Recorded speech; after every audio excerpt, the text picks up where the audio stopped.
My name is David Kennedy. I've taught history at Stanford for more than half a century, and I'm the co-founding director of the Bill Lane Center for the American West, which is sponsoring this conference. This is actually the 7th annual Eccles Family Rural West Conference that the Lane Center has sponsored. We've taken this show around the interior West. We've been in Sacramento, Ogden, Troutdale, Oregon, Missoula, Santa Fe, Yakima, and now here back in Utah in Park City.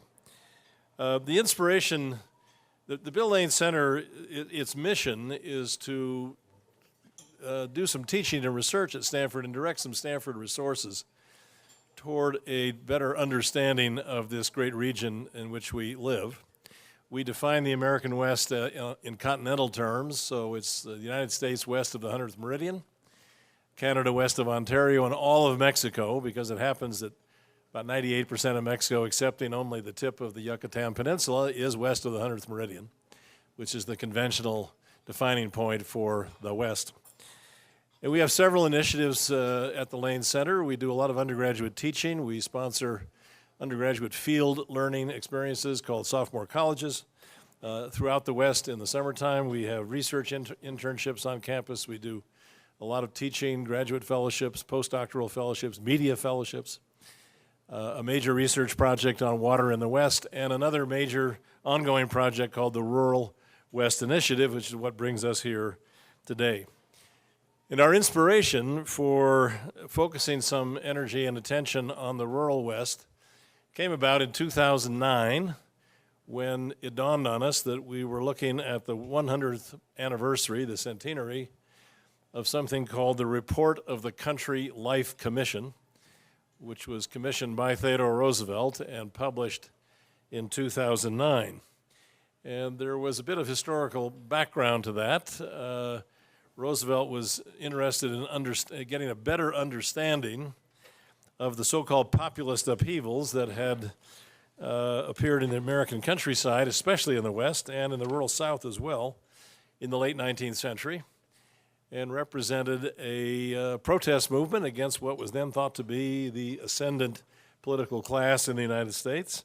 The country was still at that time, the late 19th century, more than 60% rural, and as late as 1890, a little more than 50% of the workforce was still employed one way or another in the agricultural sector.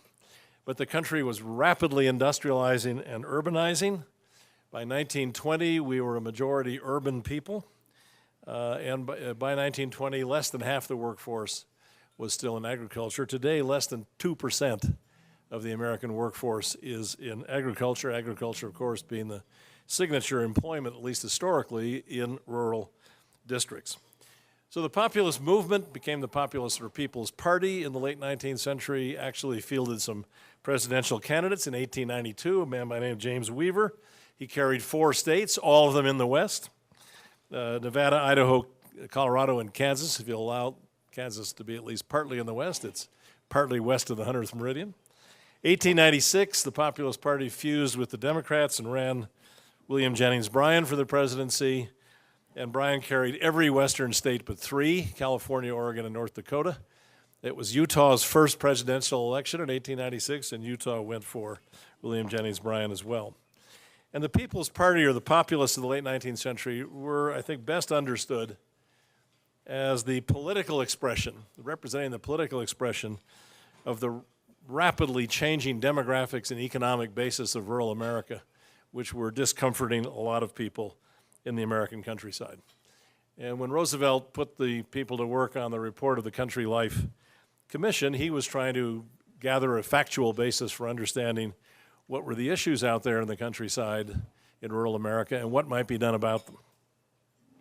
So he commissioned an agricultural economist at Cornell University, a man with the colorful name of Liberty Hyde Bailey, to run the commission, and Bailey hired other people or brought other people on board, including some people who are quite famous in the history of American resource management, like Gifford Pinchot, first forester of the United States, and Henry Wallace Sr., the father of the later quite notorious Secretary of Agriculture and briefly Vice President of the United States. So the Country Life Commission was a serious enterprise. They sent out hundreds of thousands by U.S. Postal Service questionnaires to people all over rural America. They had something approaching a 70% response rate, which is quite phenomenal then and now for response to any kind of field survey data. And they asked questions like the following. Are the schools of your neighborhood training boys and girls satisfactorily for life on the farm? Do the farmers in your neighborhood receive from the United States Postal Service, rural telephone, et cetera, the service that they can reasonably expect? Are the farmers and their wives in your neighborhood satisfactorily organized to promote their mutual buying and selling interest? Is the supply of farm labor in your neighborhood satisfactory? Are the farmers in your neighborhood, do they have satisfactory facilities for doing business in banking, credit, insurance, et cetera?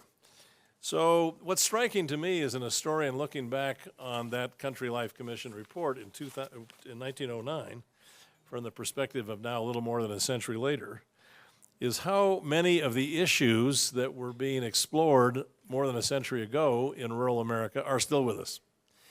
So if you read the final version of the report, and you can read it of an evening, it's only about 40, 50 pages long. You can find it online, Report of the Country Life Commission. If you don't want to take my word for it, you can read it for yourselves. But the report identified a list of what they called, the authors called deficiencies in rural life. And these were things that essentially measured the quality of rural life against urban life, metropolitan life at that time. And I'll just highlight some of the so-called deficiencies that they called out. One, population loss, and therefore, commensurately, loss of political representation in the federal structure particularly. Secondly, under-resourced schools. Third, inadequate access to credit and banking. Fourth, the lack of amenities that were becoming increasingly common in urban America, things like plumbing and electricity. As late as the 1930s, more than 80% of rural households had no indoor plumbing or electricity. Poor transportation and communication facilities, and woefully inadequate health care. So to repeat, what's striking, I think, as we look back on that from our present perspective, is how many of those so-called deficiencies that Liberty Hyde Bailey and company identified well over 100 years ago are still with us. So there are roughly 3,100 counties in the United States. 2,000 of them are classified by the Census Bureau as rural. So a majority of counties in the United States are thought to be rural. It's about 3/4 of the land area of the United States is thought to be rural. And rurality, if that's a word, or ruralness, is most pronounced, all the factors we associate with rural life, most pronounced, even exaggerated you might say, in the West, because of the factor of distance. You can live in a rural county in Kentucky or Tennessee or Alabama, and it's classified as a rural county, but your distance from a library, a medical center, or major university, or what have you, the kinds of amenities that people in metropolitan United States take for granted, is much greater if you live in the West. And indeed, the rural West, we've seen the rural West recently, some kind of vestige or echo, maybe I should say, of that populist upheaval of the late 19th century, when people protested then in a third-party vehicle against the dominant political institutions of the day. Those 2,000 rural counties voted well over 70% for Donald Trump in 2016. Now, there are exceptions to that pattern of rural voters then and now protesting against the dominant political and economic relationships in our time and then, and it's a set of so-called blue counties, so-called amenity counties or destination counties that it will be the subject of our discussion in the next couple of days. They tend to be counties where the economic basis is no longer agriculture. It hasn't been for a long time. One name for them is recreational counties, or to repeat, destination counties, where tourism and recreational facilities are really the dominant economic activity. Justin Farrell is with us and will be talking to us later, has recently published a rather extensive study of all this, so we're going to hear a lot more about it. Some people have characterized these counties. We all know what they are. We're standing or sitting in one. right here in Park City, but we're talking about places like Aspen and Vail and Jackson and Sun Valley and so on, which are islands of prosperity and high living, you might say, in a general rural western region that doesn't look anything like those particular places. One writer has characterized these places as counties where there are more bicycle racks than gun racks in the pickups. So the person who's going to kick us off in this discussion today is Kirk Siegler. We're extremely pleased that he can be with us.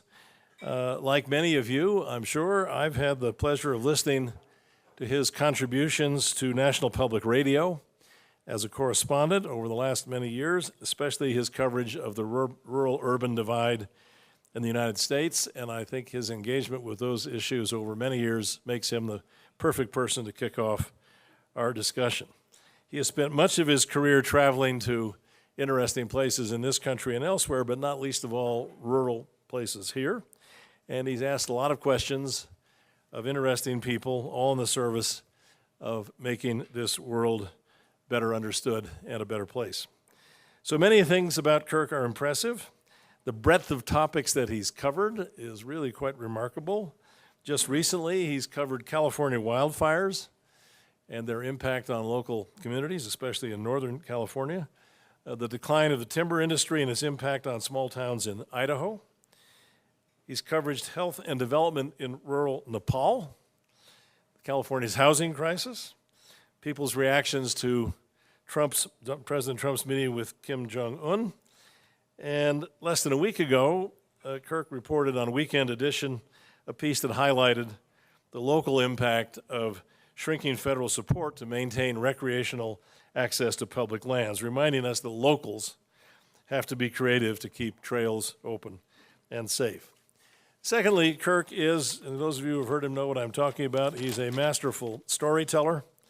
And thirdly, and most importantly, I think for our purposes here today, is his commitment to understanding rural America, especially in the West. So the Bill Lane Center, as I've said already, has been engaged in conversations at Stanford and around the region about rural issues.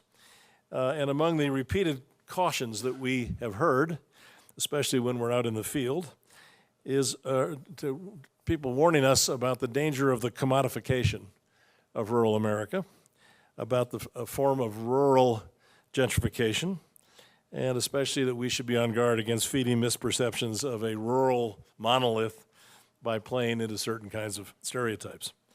So Kirk's work on these issues makes clear that he understands the complexity of these matters, and I deeply admire his ability to draw out this complexity through the stories he tells.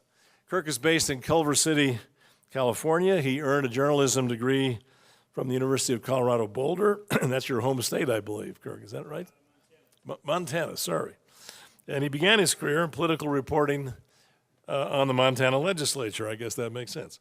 So as you become familiar with Kirk and his accomplishments, you get the sense that not only is he good at telling other people's stories, but he has some of his own to tell as well about Kathmandu, for example, after the catastrophic 2015 earthquake, or what it was like to interview Cliven Bundy. We may hear a little bit about that this very afternoon.